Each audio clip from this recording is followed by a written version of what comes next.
नमस्कार दर्शक बंधु मैं आद्यांश आम चैनल तरफ आपण स्वागत करुच्ची। आज किचन टिप्स को समस्ते जाना निहाती जरूरी किसी जाना कथा जहाँ आम नीतिदिनिया उपकार आसे रोषे घरे हो कि पाखपाखे हो जो टिप्स द्वारा आमर कि भल हो पार सेमती किसी टिप्स देखी ना।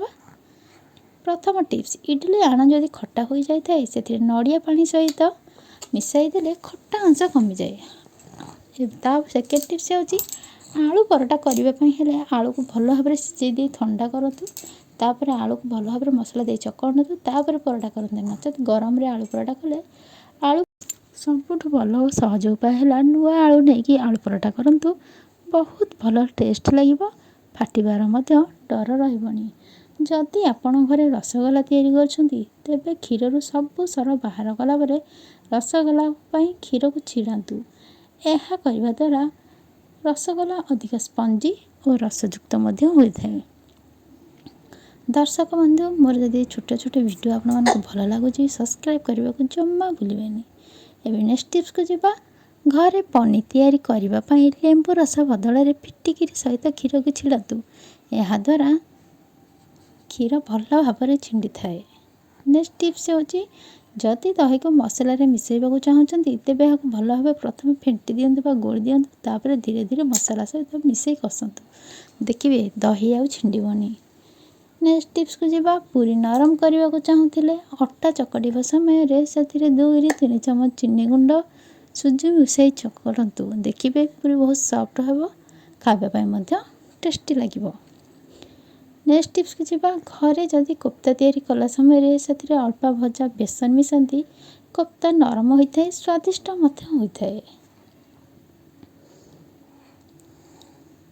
जीवा ग्रेवी वाला तरकारी कर पियाज सहित टमाटो को सिझाई दिंतु बाटिकी रसटा दिंतु बहलिया हवा सहित आखि सुंदर देखा टेस्टी लगे कंचापण रही।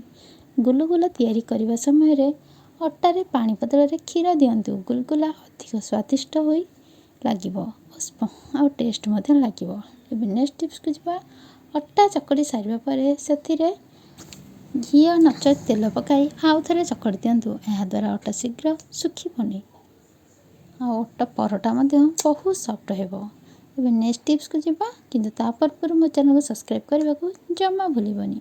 घरे जदि छोले बा राजमा डाल तड़का रांधिबा चाहते ताले राति बतुराई दिंतु जदि भूली जाते तेज गरम फुटा पानी 3 घंटा बतुराई छाड़ दिंतु राति बतुराइले जपरी फुली जाए सी सेपरी फुलीज।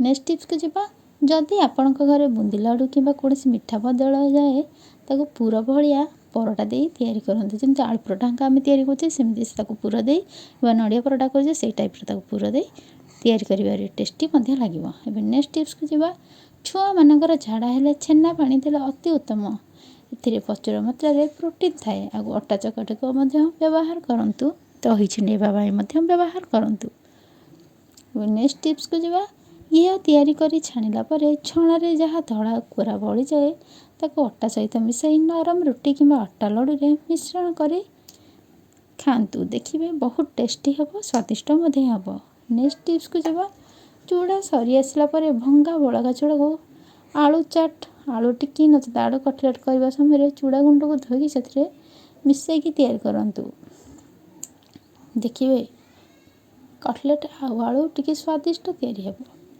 दर्शक बंधु एमती नुआ नुआ किचन टिप्स जानवाई मो चैनल को